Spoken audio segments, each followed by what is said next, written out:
let's get this podcast. Before we continue my first ever journey through the Harry Potter series, just a few quick announcements. First off, this week I will be in Seattle for PodCon 2 Electric Boogaloo. Multitude will be doing live shows on Thursday and Friday. I will be doing 2 panels at PodCon itself, one about doing pre-production work to make your life easier when launching a podcast, and one about getting advertisers for your show. And Multitude is going to do a free meetup on Saturday. If you want information about any and all of those opportunities to see my face and say hello to my face, you can go to multitude.productions/live, and I hope to see your face this week. Also, I wanted to take this time to talk about the other podcast that I run, Horse. It's a basketball podcast about everything except for the wins and losses, co-hosted by me and Eric Silver. Our last episode, episode 14, is easily our best. I'm very proud of it. I'm very proud of the show in general. The whole point of the podcast is to prove that basketball is fun and silly for anyone to follow. You don't necessarily have to be a sports fan. Honestly, it's kind of like watching a dramatic/comedic television program, just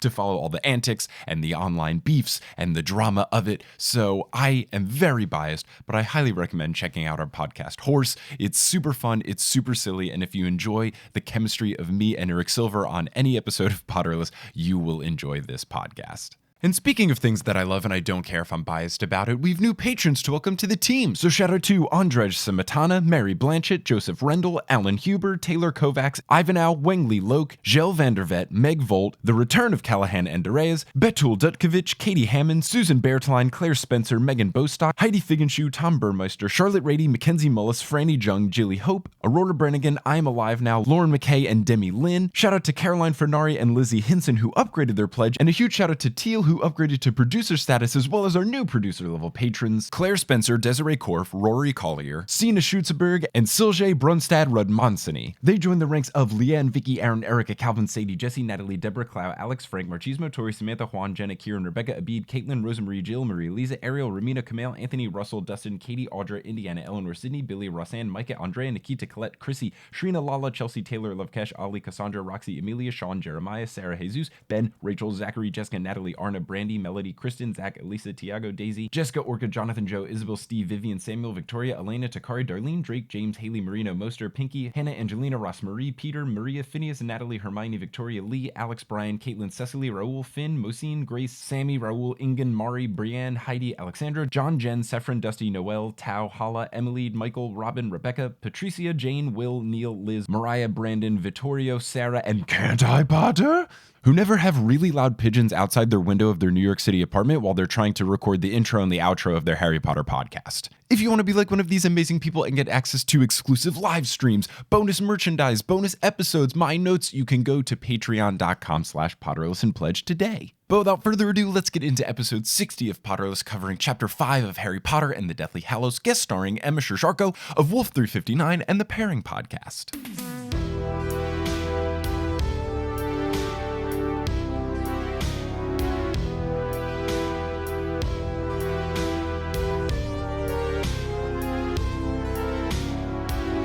Hello, Internet, and welcome back to another episode of Potterless, the tale of a 26-year-old man reading the Harry Potter series for the very first time. My name is Mike Schubert. I'm that 26-year-old man, and I'm here today joined by one of your favorite heroes from Wolf 359, Commander Minkowski, a.k.a. the wonderful Emma Sherr-Ziarko, host and creator, producer, all of the titles of Pairing Podcast. Emma, how's it going? Oh my gosh, I'm doing so well. Thank you so much for having me here, Shubes. Thank you for being on. We are fresh off of recording an episode for your podcast, Pairing, where you pair wine with something from pop culture, which is great, which is way more fun than pairing it with food. Yeah, because when people say, oh, this wine tastes great with chicken, I'm like, are you sure? This wine either tastes great with everything or whatever. We're millennials. We can't afford to eat and drink. You gotta pick one. Yeah, exactly. Yeah, so we did an episode about Spider-Man, and we will be doing an episode about Harry Potter in the future, so I'm very excited about that. Super excited about that. The crossover. But until then, we're going to talk about Harry Potter on my podcast. We're going to continue this opening section of the 7th book, Harry Potter and the Deathly Hallows, and we will begin with chapter 5, which has an ominous title. It's called The Fallen Warrior. We have just left off from a very tumultuous run-in with the Death Eaters. So once I saw the title of this chapter, I had the very sad realization, somebody died. So I was rereading this last night, and I don't think I've reread the 7th book since, I don't know, maybe like 5 or 6 years ago. Most of the other books I've reread like so many times. This is what I've heard from a lot of different people. At least Yeah. Amanda, who was on before, said the same thing. And I don't know if it's one of two things. Either people don't like the 7th book as much, which I don't think it is, or what it actually is I think everyone just reread every book every time a new one came out or when the movies came out. Yes. So then there was no need to read 7 more than once or maybe twice. Yeah, I think that's what happened because, growing up with the books coming out, you would reread all the books, or at least I would reread all the books before the new one would come out. I'm sure at least 85% of the podcast listeners did that too. I imagine so. We're strong together. But then, yes, once the 7th book came out, the only then like reasonable opportunity to read it again was before the 7th movie/8th movie came out. But oh my God, in reading this, I mean, I know who the Fallen Warrior is, or I knew who it was, but still, I was like, oh my God, this is causing me so much anxiety. I feel the anxiety of this scene. I was telling someone, they said, how do you like the 7th book so far? I was like, well, I've read the first 5 chapters and it's pretty dark. And then they just said, oh no, that's the book. Yeah, it really does. It's not like a sad intro. Like, it's a sad book. It really does set the scene or set the tone rather for the whole book. Yes. It's like shit is going down. There's no like happy reprieve in this book. There's no like, Christmas vacation in this in this book. It is just constant running from the Death Eaters. Exactly. So speaking of that running from the Death Eaters, we've got the beginning of this chapter. So Harry gets out of the pond that he has crash landed into, and he comes out and he sees Hagrid, who is still just kind of laying spread eagle on the ground. And Harry tries to get Hagrid to snap out of it, trying to get his attention, yelling, Hagrid, Hagrid, Hagrid, while Hagrid is not saying anything back to him, which I knew at this point. I was like, Hagrid's not going to die. Whoever it is, we're not going to learn about until a couple pages in. So it's not Hagrid. Right. She's trying to psych you out. Yeah. I was really scared it was going to be one of the kids. Yeah. And I thought it was going to be one of the twins because technically there's 2 of them, right? So we don't feel as bad. Right. But we learn that it's not one of the kids. So Harry is still confused about where Voldemort went, as was I. I didn't understand why he disappeared, but we learn in a little bit. Yes. Everyone. There was a recurring theme in this chapter that Voldemort can fly now. Yes. And why did he disappear if he can fly now? Exactly. Yes, I appreciated that. So a man comes out and asks Harry if he is Harry Potter, and then you hear a woman say, Ted, they've crashed. At this point, I realized, oh, they're at the house they're supposed to be. Did he vanish because of the charms? Are these Tonks' parents? Very quickly, I learned yes and yes. So Harry feels a bunch of pain everywhere. Obviously, the scar pain, but his arm also hurts, his ribs, and he passes out from all of the pain and confusion and wakes up inside of Ted's house on a sofa. And Ted is kind of standing over him when Harry comes to, and Harry asks how Hagrid is. Ted says that Hagrid is okay. And this is the point when he reveals that he is Ted Tonks, Dora's father. And I just thought it was so cute that he calls her Dora. I know, because no one's ever called her that before. But it makes sense. I mean, her name is Nymphadora. Lots of growing syllables. up. It's either you call her Nymph or Nympha, which is weird. And would be hard for a little kid to say. Exactly. Or Dora, which is adorable. Or adorable. This did raise this did raise a very important question for me. Is Dora the Explorer's full name Nymphadora? I think that's canon now. I think it's canon that she's Nymphadora the Explorer. I did watch a lot of Dora the Explorer when I was a babysitter. Same. Oh, same. Yeah. It's so good. It's so good for kids. I will say at least half of the Spanish that I still know today, which is not a lot, is from Dora the Explorer. Because I grew up in New Jersey. We had Spanish class once a week. It was not very critical to learn Spanish. Then I moved to Texas for high school, and everybody was bilingual. Yep. So, Yep. I did not know much more than, come on, vámonos. Yeah. Yum, yum, yum, delicioso. Yeah. Which is all you need. That's really Yeah, I mean, really. What else say things are delicious. Say let's go. You're fine. Yeah, you're fine. I know you have feelings about names with alliterations, but I think that Ted Tonks is an awesome name. It sounds good. It's better than Delagus Diggle. Yes. Or yes. Deladus Diggle. Daedalus Diggle? Daedalus Diggle. Sorry. Daedalus Diggle. All yes. horrible versions of the same name. It's really interesting. As I was reading the beginning of this book, I was like, oh, this is really interesting because I remember, in the first book reading it, it was like, oh, she's like the new Roald Dahl. And there's so many, at least I see a lot of influence from Roald Dahl in particularly the earlier books, in books 1 and 2. And then as the books go on, it's like there's little like remnants of kind of Roald Dahl-esque things that she came up with, but she grew so much as a writer and like expanded so much as a writer, but there's still like the Daedalus Diggles and Mundungus Fletchers. Yeah.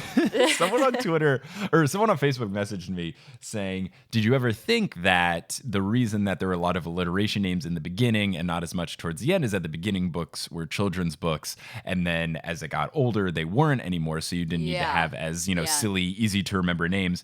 And I would have agreed with that point if one of the main characters wasn't named Hermione, which I don't know if that's a popular name in the UK or what, but that's not an easy one to say, given that the other names of the characters are Harry, Ron, Bill, Ted, Fred, George, Arthur.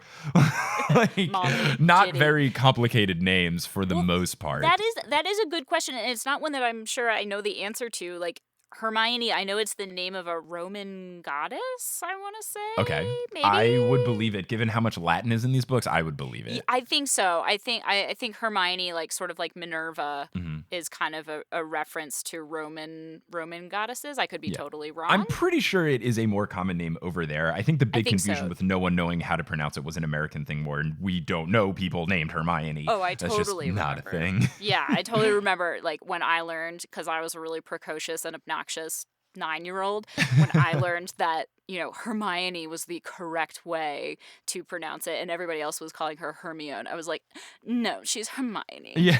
I was kind of like young Hermione. A little. Very know-it-all. Hermione having resting know-it-all face. And I had bushy hair, so there you go. Oh, yeah, hey. Yeah. There you go. I would also say you're very smart. So boom, boom, boom. Look at you. You're Hermione. So thanks. Ted says that he has healed Harry's ribs, his tooth, and his arm, which are all the things that were hurting. And Ted asks Harry what happened. Harry says Death Eaters attacked them, and Ted is very surprised because he didn't think that they were going to know about the day that they were actually leaving, given that the fake day was let out, but apparently there is some sort of mole in the order. Ted then does confirm. He says, oh, well, at least we know that our charms are working. So that is confirming that is what caused Voldemort to vanish all of a sudden, is the protection charms put on the house. That's good. I'm glad that the protection charms work. Yeah, they do their job, which is always great. Small comfort.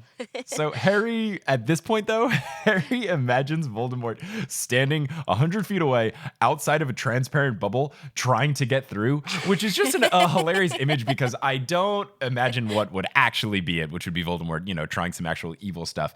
I imagine like some hijinks thing where he's like, maybe I can pole vault over it, or maybe if I run really fast, or maybe I can dig under it. Just like a very slapsticky type. Is it in Despicable Me where Gru keeps trying to get through that dude's wall with all the different methods and he keeps getting like shot down? I'm imagining that, but with Voldemort. Totally. He's like doing a little Laurel and Hardy act. Except one man Laurel and Hardy. Yeah. Voldemort. Voldy and Hardy. Laurel and Voldy. There is a joke there somewhere. Yeah, there's a joke there somewhere. So when Mrs. Tonks enters the room, Harry mistakes her for Bellatrix and yells, "You!" at her, which is very awkward for everyone involved. Really intense. Yeah. He tries to pull out his wand on her too, but his wand is not in his pocket. It's resting on the side table. And Mrs. Tonks asked what happened to Nymphadora. Harry says that they don't know what happened to the rest. So Harry mentions the port key, and they're all going to the burrow, which I feel like that's a bad idea. Me too. It just didn't seem like a smart spot. If I was anyone in the Death Eaters, that's a place I would have gotten. I don't care how many protective charms they've put on the burrow.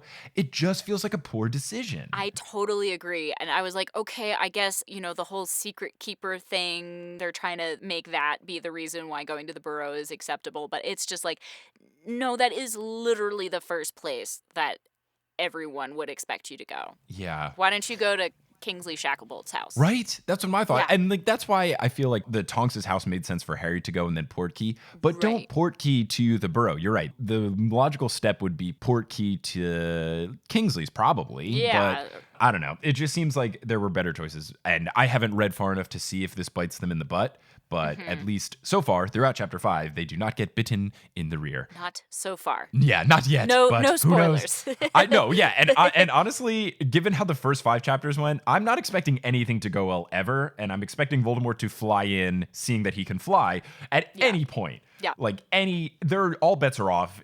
Any page I can turn into can say Voldemort flew in. So I'm on edge every page of this novel. Which is sort of how Harry and Hermione and Ron are feeling. Oh, of course. I think we're feeling their anxiety. I do think she does a good job of like conveying the like high stakes and anxiety of this situation.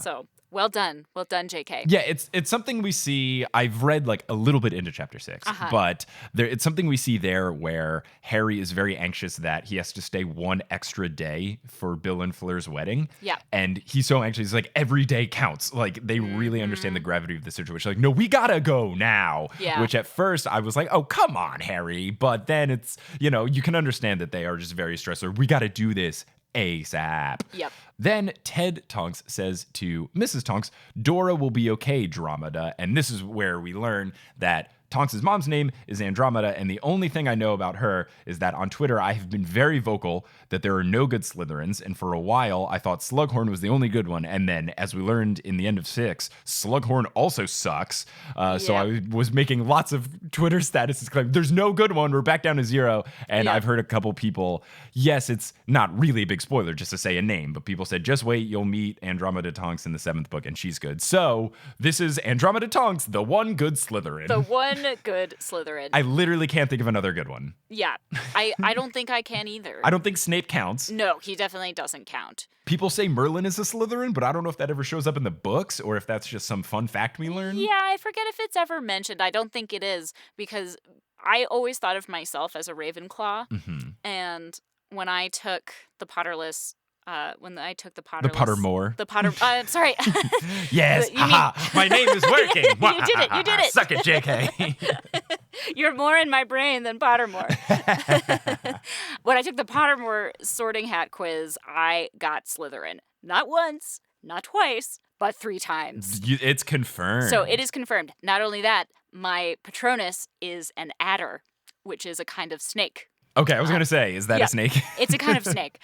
And I was just like, are you kidding me? I don't think it's bad to be sorted into Slytherin. I don't think so my either. problem is that we just never learn about any good ones in the books. I'm sure there are good ones. We just never get to hear about any of them. I think that's it. And so I've begrudgingly accepted that I am a Slytherin and that's okay. Yeah. Through, years of therapy and but well, it gives me a great comfort that I think both Julia Schaffini and Lauren Shippen are also Slytherins. And I was like, okay, I'm in good company. You're in great company. Yeah.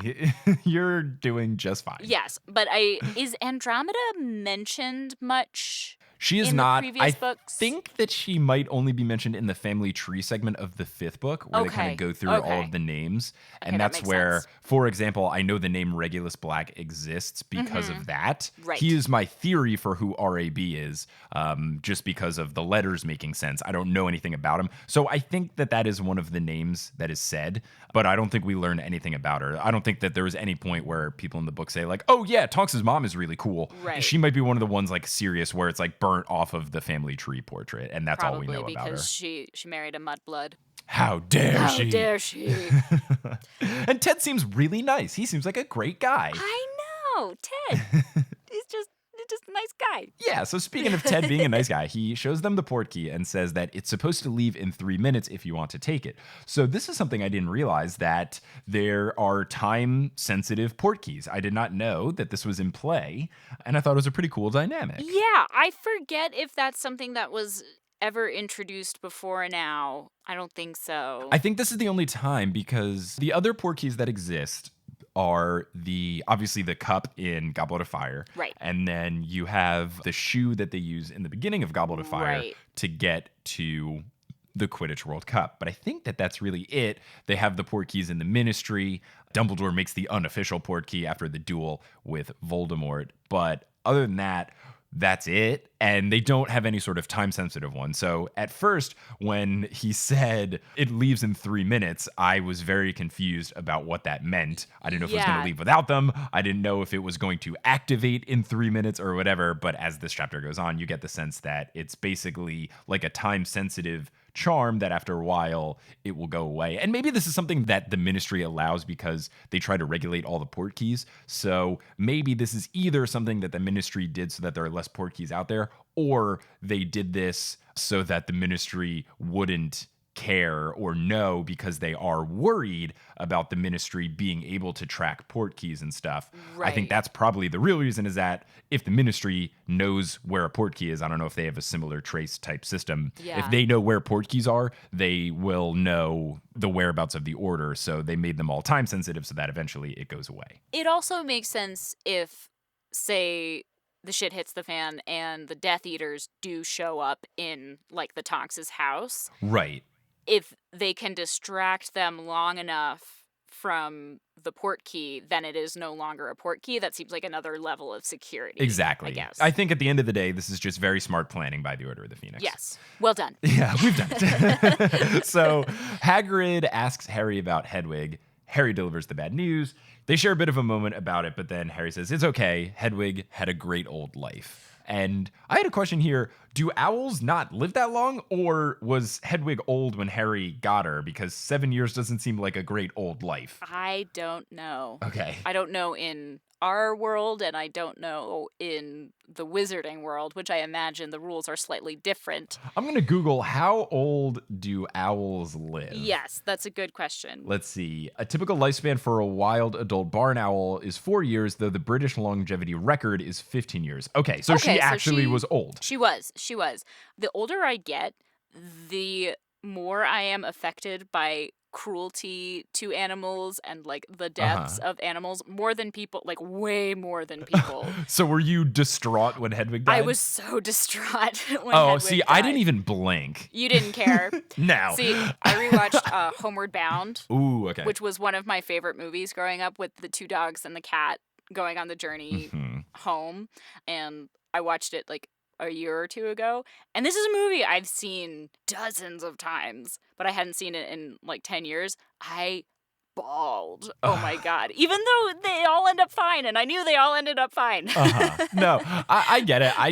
I think I never really got what made Hedwig so great. And then Amanda showed me and made me realize that Hedwig is more of a metaphor than anything for Harry's innocence and his childhood and his connection to the magical world. And then the second he leaves the house, Hedwig dies. So very much a metaphor of like leaving behind that, wizardly innocence. So that makes sense to me. I also didn't grow up with pets ever because my dad is like hyper, super deathly allergic to cats.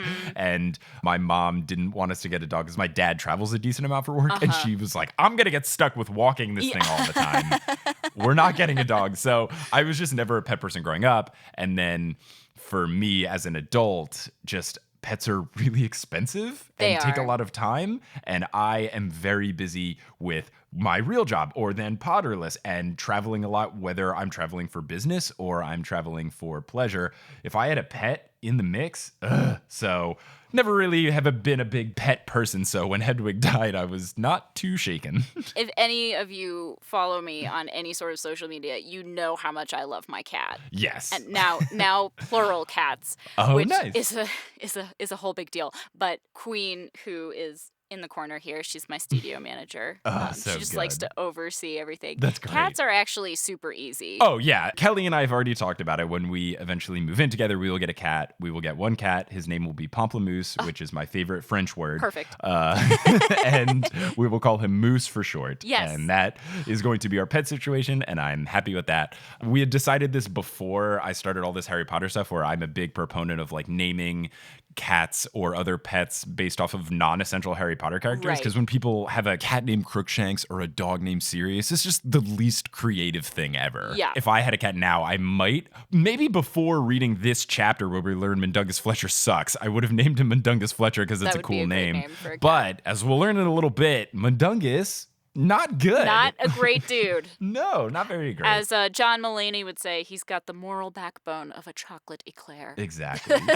So they go over to the hairbrush, which is the port key. It starts to turn bright blue, which I guess is the signification that it's about to run out. Yes. So they grab it, and then they arrive at the burrow. And when Hagrid and Harry arrive, Molly and Ginny come running out, screaming, asking where everyone else is. So this is not good because they're the only people to return. The first question Harry asks is, what do you mean? Isn't everyone else back? And then no response. So, not good timing there, Harry. Not good. Hagrid asks Molly for brandy, ... to numb the pain, of course. Yep. Molly runs into the house to get it rather than just Accio it. And Harry thinks about why, but then he realizes she's doing it because she's trying to hide that she is crying and is very stressed out. Ginny reveals that she's freaking out because Tonks and Ron should have been the first to arrive, but the port key came back without them. Yeah. Now, this is when I realize how the whole temporary port key situation works. So they were supposed to be first. Arthur and Fred were supposed to be second. They also did not make it back on the port key. And Harry and Hagrid were third. Then after them, it's supposed to be George and Lupin. So they're kind of waiting to see if George and Lupin will make it or if Harry and Hagrid are the only people to do it. Yeah. Molly comes back with the bottle of brandy. Hagrid chugs it in one gulp, which at first I thought was impressive, but then you realize that Hagrid is a half giant, so it's probably the equivalent of chugging like a pint of something, which is still like mildly impressive, but not comically impressive. Yeah, it's impressive, but it's not like, whoa there, Hagrid. You gotta slow down. It's not, we have to get your stomach pumped. Yeah. It's okay, maybe you're a bit buzzed now. Yeah, maybe have a glass of water. Maybe a little pie. Have some food. You know. Eat a snack. Have a nice snack. So Lupin and George then do in fact show up, but Lupin is supporting George, whose face is all bloodied. So this is not good. We very quickly learn that George has lost a damn ear. Yeah. So this is very serious. He has lost a body part. Lupin, though, is not fucking around at all. Once he sees Harry, he goes inside where Harry is, grabs him by the arm, drags him into the kitchen, slams him against the wall, and says, "What's the first creature that you saw when you came to my office at Hogwarts?" And Harry's like, I don't know, what? It was like a Grindylow in a tank, right? Yeah. Like, and then Lupin chills out. Yeah. Like, whoa, I'm not sure that I would remember that. That's the thing. This kind of question that if he asked me, I don't know if this is the kind of thing I remembered. I feel like Lupin should have asked something more significant. Like, what does my boggart turn into? Right. Because that's something that's more significant where multiple times Harry was like, what is this silvery orb that I keep seeing? But what was the first thing that you saw when you came to my office? Which clearly was a rotating cast of characters made up of various fantastic beasts and where to find them in his office. But like, there's gotta be a better question than this, Lupin. Yeah, there's gotta be. It seems like Lupin and like Kingsley and probably Mad Eye talked about this beforehand. Like, okay, just to be double sure, we're gonna have like a security question or something. Yeah, there needed to be a code question, kind of like the Molly Wobbles Arthur thing, where they had that going back. I think before they all left, they all should have had a little powwow that says, okay, if anyone is unsure of if Harry is an imposter or not, everyone ask Harry, how many times has he lost a Quidditch game when he hasn't been injured or something? 0. Right. Great. That's the Harry question. And then so on and so forth so that everyone's on board. Because what if Harry just earnestly forgot? Yeah. Because I feel like that's the kind of thing, I mean, I'm getting old, but like that's totally the kind of thing that I would forget. Well, under pressure, that's the kind of thing where even if you get asked a very obvious question, like, what's your middle name? You're like, well, I think it's Joel, but I'm not positive now. I don't remember. I'm glad Harry got it correct, because Yes, this could have been very different. That would have been, the book could have gone in a very different direction if he did not answer this question correctly. Oh, man. So Hagrid asks Lupin what the hell that was all about. Lupin says he's checking that he's not an imposter. Hagrid asks why he didn't check him, and then Lupin says, you're a half giant. Polyjuice only works on humans. And I made a joking note to say, oh, so the potion is racist too? But I get it, how, like, biologically it wouldn't make sense because it is a different race. It would be very problematic to make someone physically grow or shrink an astronomical amount. Yeah, I guess that does make sense. When I reread this, I was like, that seems convenient. Yep. Yeah. My first thought was, that's convenient. My second thought was, that's racist. And my third thought was, no, I think it just makes sense. Yeah, it does make sense. It does make sense. I went through all of the stages of admitting that something was fine. The polyjuice potion on half giants. Hey, pass Meg. All right, come on, take a lap. Because it's time for Wingardium Adridosa.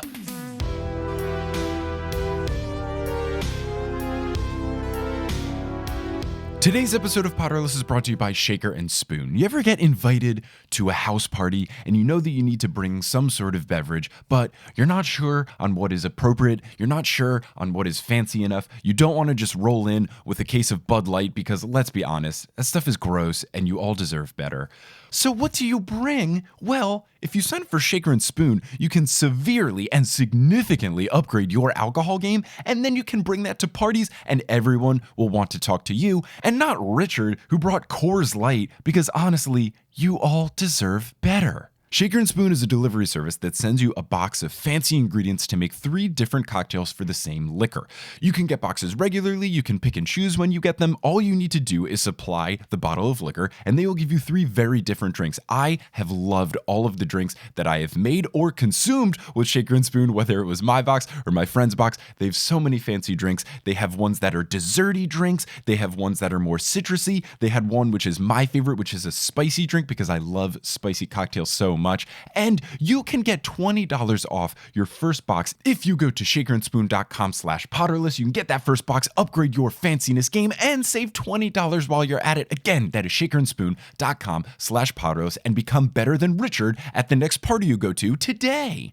Today's episode of Potterless is also brought to you by HelloFresh. Look, it's January 2019. It's New Year, New You, and the only thing harder than eating healthier is going through all of the steps in order to prepare your own healthy meals, right? Well, actually, you're incorrect because HelloFresh makes it super easy and super simple and super affordable. HelloFresh can help you conquer the kitchen in 2019 because their recipes not only are delicious, but they're very simple to make. And if you're scared that this resolution will be hard to keep, don't worry. All meals come together in 30 minutes max, all call for less than 2 pots and pans, and they all require minimal cleanup. All of the annoying aspects of cooking are removed by HelloFresh. And you can avoid falling into a boring healthy food routine because HelloFresh always comes with new and exciting ingredients that are still healthy. In my last box from HelloFresh, I made some delicious pork carnitas tacos, and in addition to being very quick and easy to cook, it didn't feel like I had a cinder block inside my stomach afterwards. I was able to be a productive human and contribute to society. And you can get $80 off your first month of HelloFresh if you go to hellofresh.com/potterless80 and then enter code potterless80 at checkout. That is $20 off your first 4 boxes, which is essentially like receiving 8 free meals. Free food is so good. What is not to love? Head on over to hellofresh.com/potterless80 and enter code potterless80 at checkout so you can start your new year, new you, and get on the cooking game today.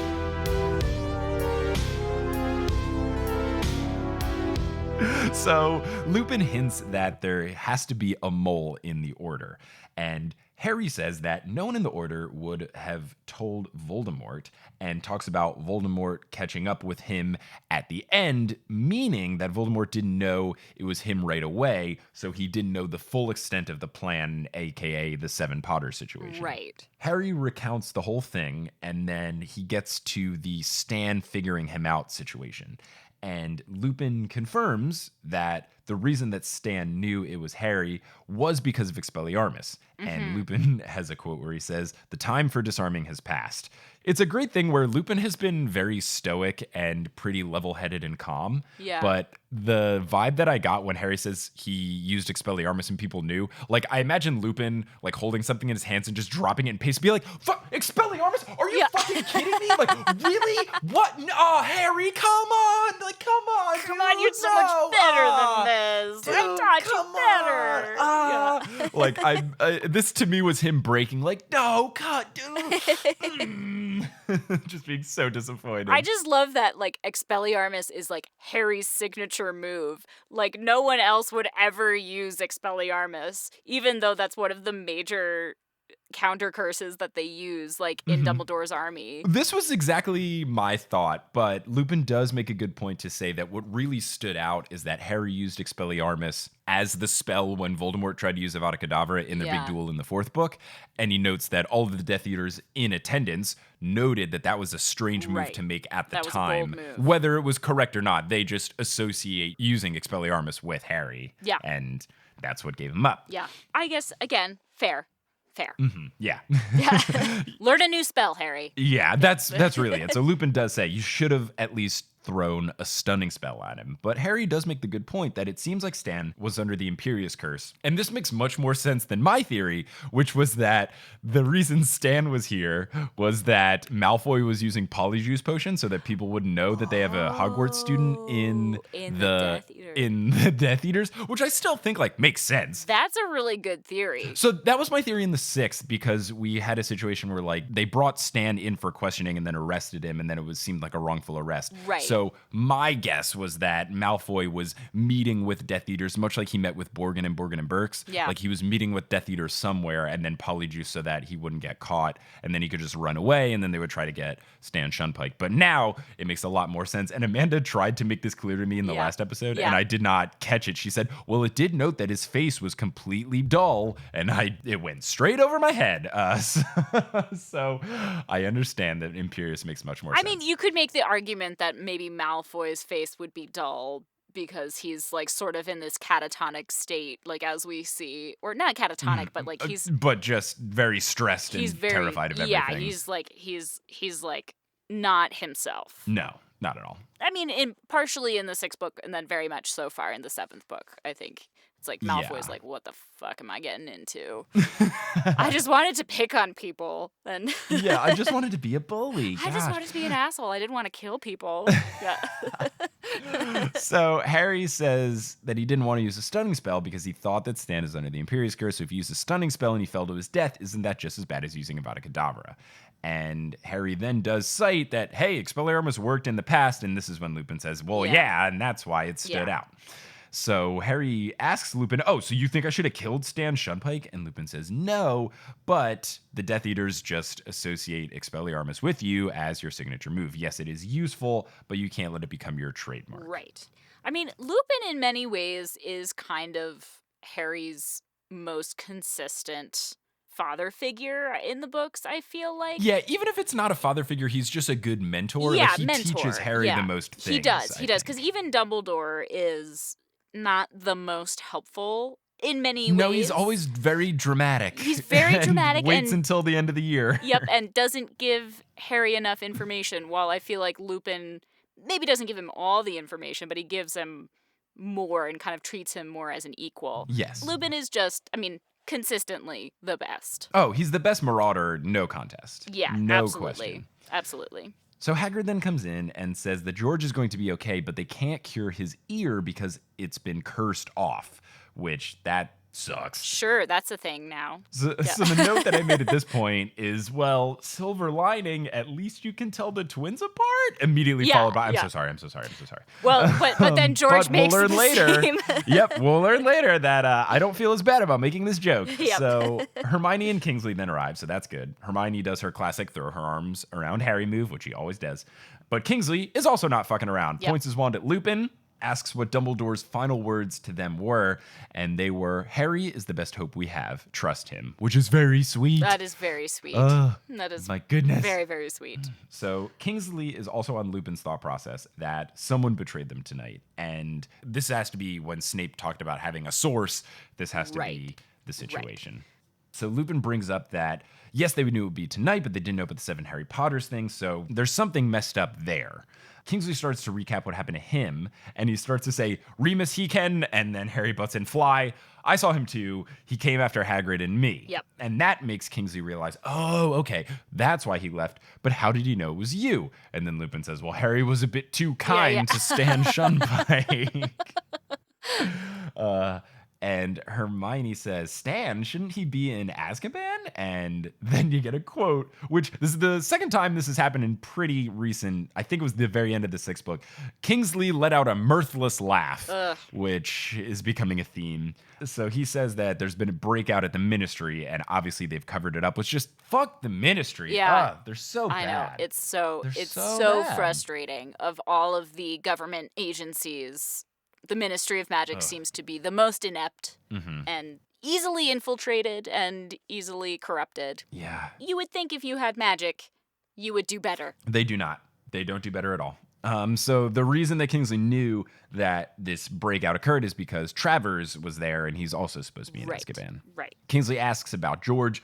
Lupin says he's inside, but he lost an ear. But he reveals that it's Snape who did it using Sectum Sempra, which makes it way worse. So much because worse. Snape's supposed to be good at the end. Unfortunately, I know this spoiler. This dude sucks so much. I had forgotten that it was Snape that cursed off George's ear.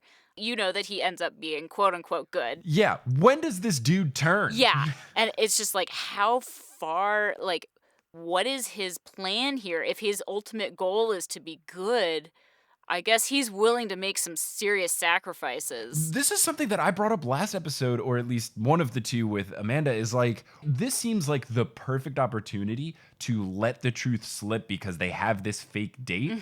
I don't know if I'll learn it later, but I don't understand what Snape's reasoning was to say, you know what? Yeah, I'm actually going to butt in and correct this person who says that they found out the date. Like, if you're supposed to be a good guy, you just let that happen and go, oh, whoops, they must have lied.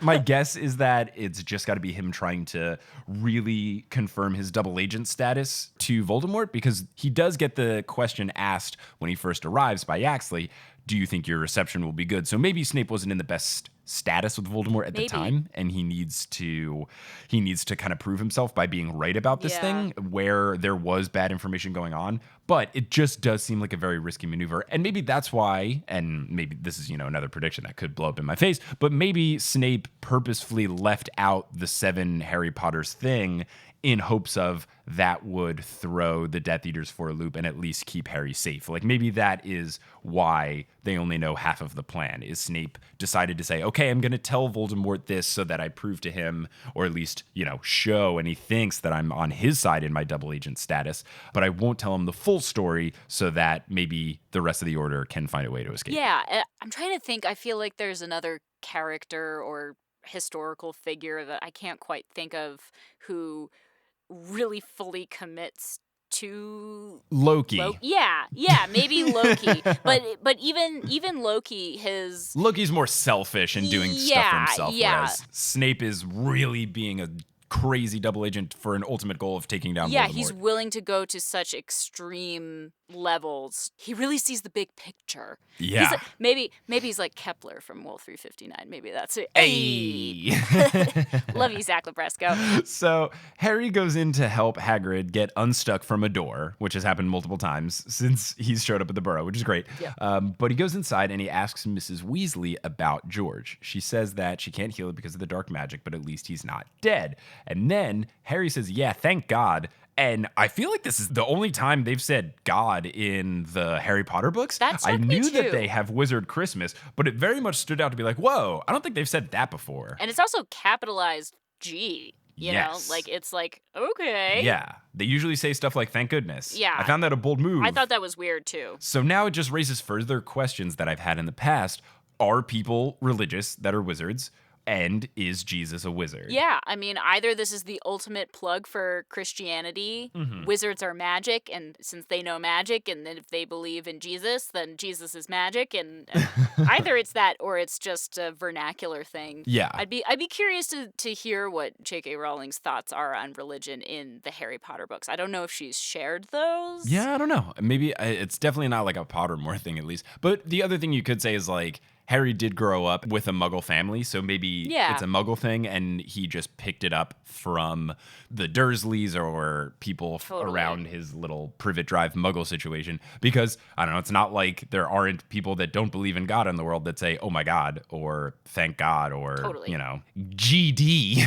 It did feel strange, though. Yes. Sort of like, out of place. Yeah, I read it and literally did like a whoa, like jerk my head back like, oh, that's weird. I think I just That it just stood belong out there. because I don't think it's been in the entire series yet. Yeah. So Arthur then arrives and Harry can overhear him yelling at Kingsley to back off with the interrogation. I need to see my son, which makes sense. But then there's a quote where it says Harry had never heard Arthur yell like that, which either means that Arthur is so angry or distressed by the fact that his son is injured that he's never yelled and this is very uncharacteristic.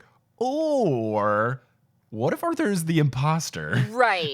And like the person doesn't know that Arthur never yells. So this was something where I was just thinking, if the imposter is someone like polyjuiced up as Arthur, this is a great way to get through an interrogation is to be like, I need to see my son. So I'm not trusting Arthur is Arthur yet. Okay, yeah, I know. That is sort of suspicious. It's true. Oh, yes. And that's always my thought process with these books when I'm trying to guess what happens next is anything that just seems a bit strange, the tiniest thing, because J.K. Rowling loves to do that. Just the tiniest little thing is how things slip through. And I would say in this book, maybe I'm wrong, but I think that in this book, more than any of the other books, little hints are really important and little clues are really important. Yes, I have been warned by my friend Johnny that there are two very little hints that are so like minor little gotcha things that they are going to make me upset. I think I can think of what one of those things are, but okay. Yeah. The sixth book had a lot of them, but it was less of like gotcha moments and it was more of like if you reread the sixth book, you can put it all together, but they're so minor that you wouldn't be able to figure it out before. Yeah. Obviously, there's no way that any reader is going to be able to guess that there are two vanishing cabinets and one is in Borgin and Burke's and they teleport blah, blah, blah. But there's tiny little things littered out where when you reread it and you know it, then you're like, oh, which is much better than a little you know, not a dumb little gotcha moment, more of just tiny little things peppered. Totally. And they're not mystery novels, so they're not necessarily meant to. I think part of the fun is going back and being like, oh, yeah, that is there. That little hint is there. Or that little thing is there. Yeah. Or just like, there is no way that I could ever have known this. Yes. This is something that J.K. Rowling conceived of and thought of and probably knew the whole time, but didn't really, like, there's no way for you to know. You know? It's something that gets me mad because I love anything with suspense and trying to guess what happens next. I love it and love trying to do it. And earlier in the series, you kind of could do it. Yeah, it was a little bit easier. But as the series went on and it got more robust and the magic got more involved, then it becomes more things like you're saying where it's like, there's no way I could have gotten that. But then it makes me mad because I'm like, I wanted to get it, but I should read her new series of books that she's working on, the Robert Galbraith or whatever. Oh, yeah. Because those are literally whodunit novels. Yeah. So that's the point of how they work. Yeah, I haven't read, I'm excited to read those too. I read the first one and it was really good. Okay. I read it for a book club before I did anything of Harry Potter. And I didn't even know it was J.K. Rowling until I was like halfway through because she writes it under the pen name. Yeah, she writes it under a pen name. That's right. Yeah, she wrote it under a pen name and it's like this obviously pretend person named Robert Galbraith who was supposed to be like a guy. He was in the army or something, but his passion was always writing. And the way that they found out was people just questioned, how is this first-time author so good at writing books? And then they dove into it more and they found out it was J.K. Rowling. Oh, it's the most successful author of the past. Yeah, this is too 25 good. years. What's happening? Yep. So Fred is safe too. Thank goodness. And he is fully intact. Yes, because he's my favorite. I like him better than George. Sorry, George, but Fred is better. For the first time ever, Harry notes, Fred seems to be at a loss for words. So George stirs a little bit. Mrs. Weasley asks him how he feels, and he says saint-like. And Fred goes, oh no, what's wrong with him? And George says, no, I'm saint-like. And then he clarifies that the point of saying saint-like is because he's holy. And Fred immediately switches from being distraught to being disappointed, disapproving of George's joke. It's peak Fred, but he goes, pathetic. With the whole wide world of irrelated humor before you, you go for holy? Which, I love it. I love that Fred immediately just goes back to pure Fred form. Which I also love. But also, I'm just noticing now we're getting two religious references in the same page here. Because saints are also specific to Christianity, right? I don't know. I am Catholic, Catholicism. so I think that they are Christian because I've never heard of any other religion, like definitely not in... Are there Hebrew saints? Not. I haven't heard of any. Certainly don't use the word. But I don't think there's any like Islamic saints. I believe that saints are specifically Catholic. Okay, that would be, yeah. I don't have the fullest world religion knowledge. Yeah, I'll have to do some research about that. Anyway, I don't think it's on purpose. I think it's just for the it's a sake of the coincidence bad that these joke. happen to be on the exact same page. Yeah, exactly. But then George turns to Molly and says, hey, at least you can tell us apart now. So yay, I did it. Yeah. I made a joke that isn't that mean or sad or too soon or whatever. I'm very glad, and I stand by the original joke that I made. So Ron and Tonks then arrive, and Ron's looking rough, but he's alive. And the first thing that he says when Hermione embraces him is, you're okay, which is very sweet, that the only thing he cared about was Hermione being okay. So adorable. So adorable. Tonks says that Ron absolutely killed it. He stunned a Death Eater in the face while flying, and Hermione goes, you did? Yeah. And Ron replies, always the tone of surprise.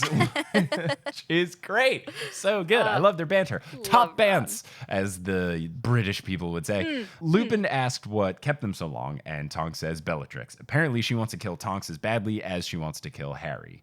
Tonks wants to get her, though, saying that I owe her. Yeah. Again, harking back to Tonks thinking that if she was able to take down Bellatrix, Sirius would still be alive. So Tonks informs them that they did injure Rodolphus, though, which is good. Bill and Fleur then fly in on a Thestral, so they're okay.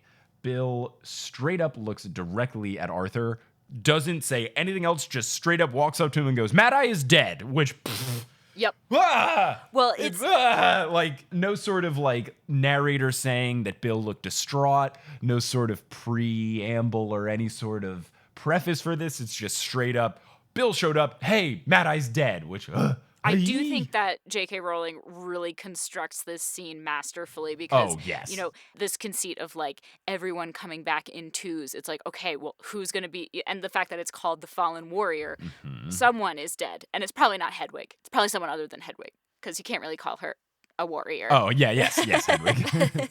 Yeah, I did make that point when I was talking to Kelly before I started chapter 5. I was like, because I've said this before, I don't like when the chapter title or the little drawing in the book gives away. Yeah, I don't like that either. What happens? Like, it feels like a spoiler to me. So I was telling Kelly, I was frustrated. I was like, oh, come on. Now I know somebody died. And she goes, well, it could be talking about Hedwig. And I was like, oh, yeah, Yeah. The real warrior, the sassy bird. Yeah. Mm-hmm. Nice misdirection, Kelly. Yeah.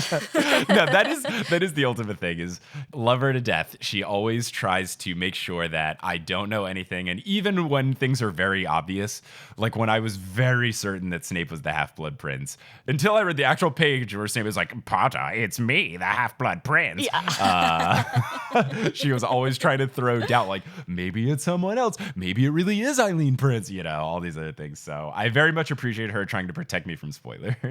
I appreciate that too because this is a slightly different dynamic, but my best friend, whose name is also Emma, and we've known each other since we were 2, she hates surprises and she likes knowing everything. I'm the complete opposite human. And I'm the complete opposite as well. And so I just love like making her crazy. And like while she was listening to Wolf 359, she would text me. What happens? Like, every so often. She's like, what's gonna happen? What's going on? What's going on? I was like, I don't know. And she's like, Eiffel's not dead, is he? I don't know. And it's really fun and really, but I appreciate that you are committed to the surprise and to the suspense. It's more fun when I don't know stuff, because Absolutely. if I knew stuff, I wouldn't have ranted about things like thinking that Hermione was splitting into 3 when she was using the time turner. Which, hey, not I still think that that's better than the fucking broken ass magic that J.K. Rowling did with the time turner. Yes, so many of your theories make so much more sense. I don't know if so many, but happens. some. I feel good about the 3 Hermione theory. Yeah, the 3 Hermione theory. I like that theory.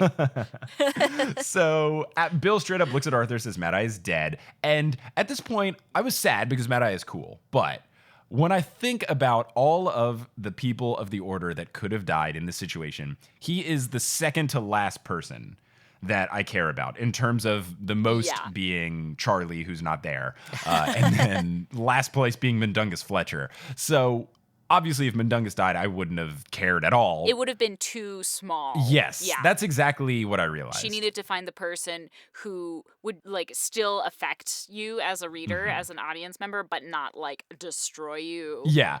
It's funny that in these first 5 chapters, we have the deaths slowly becoming more significant. So first, we have a teacher at Hogwarts that we literally never even heard referenced before. And not even like Professor Vector, who's been hinted at. Like, this professor was never even mentioned ever. She dies, okay, whatever. You kind of feel bad because she's a nice person and she is trying to say that not being racist is good, which is a great message, but we've never met her, so we don't care. Right. It's a little bit of a cheat. Yeah. Then Hedwig dies. Okay, fine. Animal. Hedwig was great. She was there from the beginning. She was there from the beginning, but ultimately, like, we don't care about Hedwig that much. Now Mad Eye's dead. Okay, Mad Eye, yeah, all right. Sure, we liked him, but we're technically more familiar with fake Mad Eye than we are with real Mad Eye. Exactly. I was gonna say we're most familiar with him in the book where he's not himself. Exactly. But now I am afraid that the next death is going to be someone we care about. Like, it might be a kid or someone that we've known a long time. So now I'm worried because they're escalating. So it's good that so far I haven't had any gripping deaths to deal with, but I'm terrified. As you should be. Yeah, gosh. So Bill recounts that he and Fleur were close, nearby to Mundungus and Mad Eye. And he also says Voldemort, he can fly, went straight for them, and Dung panicked. I heard him cry out. Mad Eye tried to stop him, but then he disappeared. So he disapparated. So Mundungus just, like a coward. Yeah, he started off as this, like, quirky, lovable, he doesn't have the best morals, but he's still a good dude. Yeah. But now, literally our only examples of stuff from Mundungus is him screwing up. Yeah. Like, he got arrested, and now he ransacked Harry's house, and now he was too cowardly to fight back, so he let Mad Eye get hit in the face with Voldemort's Avada Kedavra. It's just... yeah. Not a good run for Mundungus. I don't like him anymore. Like I said, moral backbone of a chocolatey Claire. I'd be interested to, read the short story where it's like Mundungus's struggle with his poor moral choices, but also not really. But my question is, and maybe this is a question for the end of the chapter, but it doesn't seem like Mundungus is the mole. It seems like he's just a coward. He's just a coward. Yeah. My guess for Mole, given that it wasn't Mundungus and given that nobody like actively sabotaged, my guess is that someone in the Order is actually, and this is just what I always end up guessing because it just makes sense, but I think it's Polyjuice Potions in play. So I feel like someone in the Order is using Polyjuice Potion and that real person is gone. So very much like a Moody Barty Crouch thing where they're in a trunk or whatever. Like, I think a Death Eater is actually, I don't know, like, I don't think it's Molly, but someone, there's somebody. Someone like that. And then they're just like playing it good and acting and all that. But the one thing that does really stand out is how they not know the 7 Potters thing. That's the one thing that I'm confused about. Yes. Because the thing is, what we at least know of how Voldemort found out is that he heard from a source. And this is the other thing that may have happened is that, say you've got a Death Eater and they're using Polyjuice Potion in the Order. They tell Snape, tell Voldemort that this is the plan, and then Snape just tells Voldemort just the half of it. And then that Death Eater is still being Polyjuice pretending to be in the Order, so they aren't in the Death Eater meeting, so they can't correct him and all of that. Right. So that could be the workaround, but this is all hinging on Snape intentionally leaving out half of the plan. I don't know. We'll have to see. Yeah, no spoilers, but hopefully I'm right. So they get a bunch of fire whiskey and toast it in the honor of Mad Eye Moody. And Lupin, thinking that Mundungus disappearing is sketchy, but Bill backs up that it can't be him because they did know the 7 Harry Potter plan, which is the plan that Mundungus himself came up with. Right. Further giving credibility to him not being the mole. So Mad Eye was 100% right about Voldemort, saying that he would go after the best Aurors first, which is why he went to Mad Eye, and then he went to Kingsley, and then when people said it's him, then he went and got Harry. Yeah. Fleur is upset. She wants to know who let it slip, and Hagrid then hiccups after having consumed lots of alcohol. Harry has to do some quick defense of putting out the fire because he realizes, oh, right, Hagrid has a history of letting things slip. So he makes this big speech about trusting everyone, and then Lupin gives Harry a funny look, And Harry says, what's going on? And Lupin says, no, I'm just noting that you're so similar to James, who was betrayed by his own friend that he trusted, Peter Pettigrew, which, Lupin is being real, very real. Yeah, he's not sugarcoating anything. He is not messing No, around. he's got no time to sugarcoat. Which is good. There's no time for that. No. The stakes are so high here. He's got to teach Harry not to blindly trust people. Yeah. Which is a hard lesson to learn. Yes, for sure.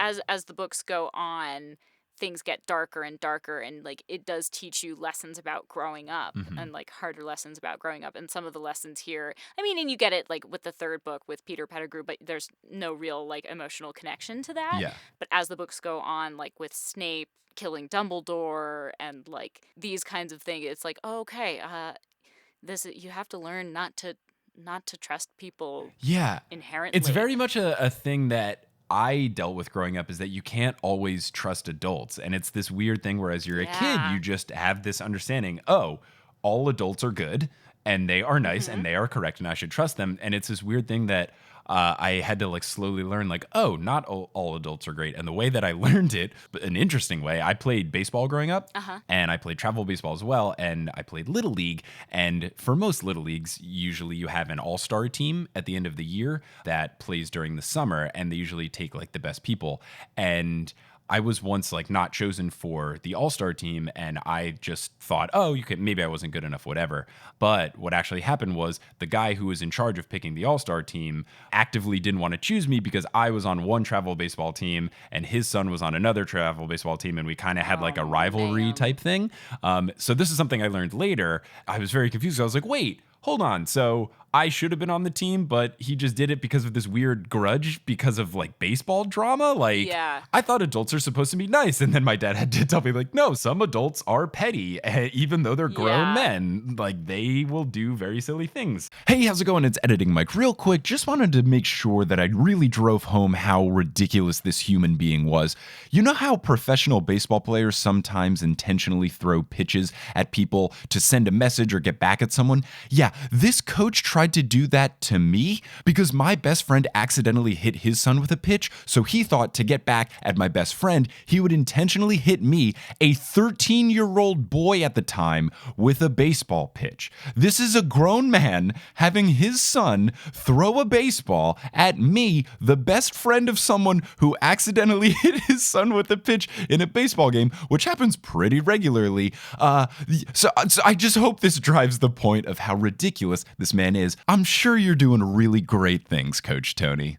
And it was just this weird thing where I had my eyes opened in a very strange way that, oh, not everyone's nice, because my parents are very nice and my parents' friends were very nice and like all my aunts and uncles. So, you know, I was blessed to have a very good family situation and a good adult situation. And though Harry doesn't have that because he knows the Dursleys and stuff, he has a similar thing in that everyone he's ever met in the Order is supposed to be really nice and really good. So to think that you couldn't just trust your peers that are supposed to be your friends and keep you safe is this foreign concept to Harry, and Lupin has to let him know, hey, you can't always trust everyone. Look what happened to your dad. Yeah.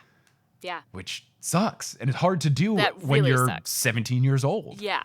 Just quickly, I had a similar experience in high school. My theater director at my high school, I went to a private school, and my mom was head of the fine arts department, and so I got to go for free. Oh, sweet. But she was technically, because she was head of the fine arts department, she was my theater director's boss. Oh, okay. And he had a weird, at least this is my theory, he had like a weird power dynamic relationship with her, and so he wouldn't cast me, or he would just give me like small parts in everything. Tree like, number 4. Yeah, exactly. And like my senior year, they did 12th night, and Shakespeare is like my thing, was like my specialty. And he made me the sea captain in the first scene. And I was like, fuck you. No. And that was like, I think that was the first moment that I realized, I was like, no, you're doing this. You're not just doing this because like, quote unquote, there's better people for the part. You're doing this on purpose. Yeah. To sabotage. That's the worst is when it's done like that. Because my baseball thing,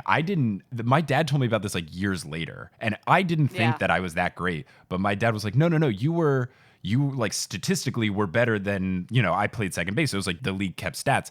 He was like, you were better than the dude they picked for the second base position in every statistic. It was pure this power move. And it's just so weird to think that some people will do that. Like, oh yeah, I'm going to do this thing with 14-year-old children because I'm a grumpy man. Exactly. And that like really affects you as a kid. It's weird. So yeah, I don't know. If you're in some sort of position of power, even if it's not anything profound, like being in charge of a baseball team that's very ultimately meaningless, right? Or for a play and stuff, like you shouldn't let these outside things come into play because it's robbing you, an innocent teenager, of doing something that they love or that they really care about. Or like you're saying, like if you are the best person for the role, just pick the person. I just don't understand. Yeah. I hope that I never become one of those parents that like makes weird decisions with other like malintent aside from just like, oh, this person was better at whatever it is, whether it's a role or a position or a competition or whatever.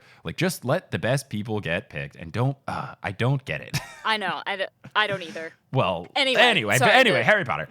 Enough of us getting screwed over in our teenage years. We can talk after about. Oh, man. Harry wants to leave because he's afraid he's putting everyone in danger. Molly says, no, don't be silly. You'll be safe here. And after Harry has a bit of a tiff with everybody where he wants to leave and they say, no, they have to talk him down, Hagrid says it's going to be great when word spreads that Harry bested Voldemort again. But Harry doesn't want to take any credit, saying that his wand saved him. He describes the whole, my wand moved not of my own accord, and it sprayed this golden flame I've never seen before. Hermione chalks it up to instincts, and Harry says, no, it's not that. Mrs. Weasley chalks it up to acting under pressure, and Harry says, no, it's not that because these gold flames have never come from my wand before. I don't know what spell it was. I literally cannot tell you what happened. I'm very intrigued by this. I have no guess as to what the hell this is, but I'm very enticed. I'd forgotten about this part, and so I'm excited for it to unfold for you. Yeah. So Harry gets the sense that no one believes him, but he knows that Dumbledore would have. This is the kind of thing where Dumbledore would have trusted him if he told him. Harry is then walking alone in the garden when his scar starts to hurt like crazy. And for the first time in a while, we get one of these seeing into what Voldemort is seeing scenes. Voldemort says, you told me the problem would be solved by using another's wand, which now I understand why Voldemort was so insistent on using other people's wands. He used someone else's wand to murder the professor. He was clamoring for someone to hand him his wand when he was trying to attack Harry. And we learn that the person that Voldemort is saying this to is Ollivander, which in the 6th book, they mentioned that Ollivander was missing. Now, an entire book later, we realize that he's been taken by the Death Eaters. And they only mention it like in the beginning of the 6th book, right? Very early on. It's when they first go to Hogsmeade. So similarly, it's about like chapter 5 range. So it's been like a book since we've heard about Ollivander. I honestly forgot that he was missing, half because I think he's creepy as fuck. But also half because they paid no mention to it. They didn't ever reference Ollivander or his shop when they return to Hogsmeade later in the 6th book, so I totally forgot. Right. But yeah, so he's been tortured, and we realize that the reason he's been tortured is Voldemort is trying to figure out the wand thing. Ollivander thought that the only connection existed between the wands of Voldemort and Harry, and we learned that it's because they have the same... It's a phoenix feather from the same bird is the core of each of their wands, right? I believe so, yes. Voldemort thinks that Ollivander is lying. He's saying, no, I really thought that this was going to be the thing that did it. Right. Harry then snaps out of this where what is it? It's not actually occlumency. It's like accidental. Well, it used to happen to him. This vision in the 5th book where his visions. Like it's accidental occlumency. Yeah, so Harry snaps out of this accidental occlumency session, and the squad tells him to come inside. He then tells them what he just saw, which is not characteristic of how normally chapters work. Usually the chapter would have ended here, and then chapter 6 would have began with Harry told Ron and Hermione what he just saw. Right, yeah. So Hermione is terrified because that connection is supposed to be closed. He's supposed to close his mind, and the chapter ends with what is a very real and gripping quote. Harry, he's taking over the ministry and the newspapers and half the wizarding world. Don't let him inside your head too. And that is the end of chapter 5. And that is the end of this episode of Potterless as well. Yes. What a good feel-good chapter.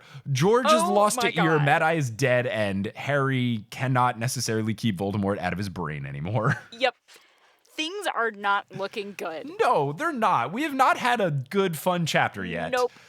The like warm and fuzzies so far in this book has been when Dudley shakes Harry's hand. That is the nicest thing that has happened yet. Yeah, the highlight of the book so far, Dudley's not a piece of shit. He's just kind of bad. When Dudley is the best, the happiest thing in a book, you know it's bad. It's really bad. You know it's bad. Yep. Oh man. But how do you feel? Do you have any other thoughts about this chapter before we wrap up? No, just like I really felt viscerally like the stress and anxiety of this chapter, and like even though I knew who the fallen warrior was, I do really think she does a great job of like raising the anxiety, raising the stakes, and it being like, okay, who's it? It's gonna be somebody. Who is it? Who's it gonna be? Yeah. And so I think it's very well done. As we were talking about, you know, like I think she strikes a good balance between, you know, giving you great loss, but not the greatest loss. Yeah. And between George's ear and Mad Eye dying, it's like, here's a hint of how bad it could be, but it's not that bad yet. Yeah, but get ready because it might get that bad. Yep. I feel like we should have done our recordings in reverse because we just spent an hour plus gushing about how great Spider-Man is and how he's the best superhero true. And who could not love him and he's perfect. And now we've just spent an hour plus saying, oh wow, it's so sad. People are dying. I know. This is the anti-Spider-Man episode. But speaking of, if you guys want to hear me gush about Spider-Man and why I love him so much, you should check out Emma's podcast, Pairing, which, as we mentioned before, pairs wine with pop culture, and it's lovely. It's very fun. Thank you. Yeah, it's just a fun little kind of way to learn about wine through the lens of art and pop culture, because I come from a more artsy, nerdy background, and it's only in recent years that I've learned about wine and have been working in wine, and so this has been an idea that I've had for a while, and it's just fun, and it's something that I enjoy doing, and I'm really excited for your episode shoots. Yeah, I think I'm excited as well, and I'm excited for when you start doing the Harry Potter episodes, and I get to record again, because that'll be a whole fun twist, and I'm sure everyone listening will love it. Given on how long this episode will be posted versus recording, maybe your Harry Potter episodes are starting to drop. It's quite possible. So give Pairing a look, and if you're looking for more Harry Potter content, part of which will have me in it, go check it out. But Emma, thank you so much for joining. Thank you for being a part of this. Thank you. Sorry that the chapter was so sad. It's quite all right. It's quite all right. I like sadness. I like darkness. Yeah, you did. I'm glad you were here and provided great commentary. Yeah. So thank you for joining. Listeners, thank you so much for listening. And as they say in the wizarding world of Harry Potter, before they chug their fire whiskey in honor of Mad Eye's passing, Wizard on! Are you on Twitter? Do you despise how depressing and hate-filled your feed can be sometimes? Well, why don't you follow Potterless on Twitter? All I do is tweet a lot of silly puns and Harry Potter jokes. It's a great time. All you gotta do is go to twitter.com/PotterlessPod and start laughing at my silliness today.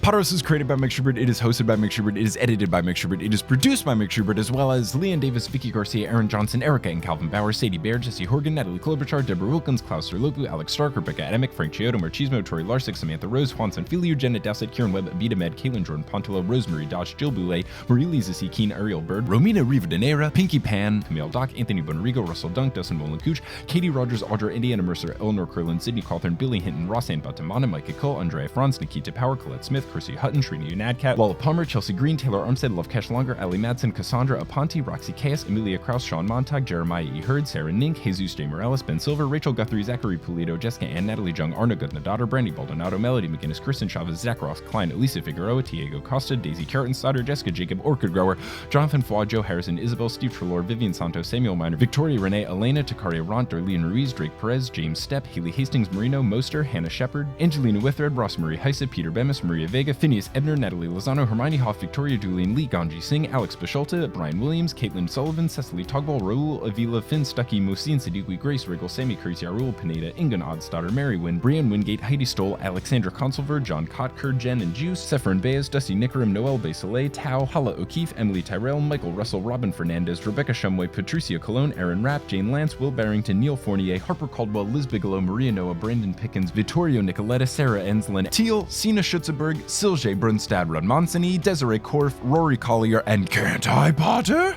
Web design by Kelly Beckman, and the music is by Bettina Campamanis. If you want to find us on social media, you can go to facebook.com/potterless, twitter.com/potterlesspod, and instagram.com/potterlesspodcast, or reddit.com/r/potterless. For more information on the show, you can go to potterlesspodcast.com, and for bonus content, you can go to patreon.com/potterless. Thank you so much for listening, and until next time, as they say in the wizarding world of Harry Potter, a wizard on!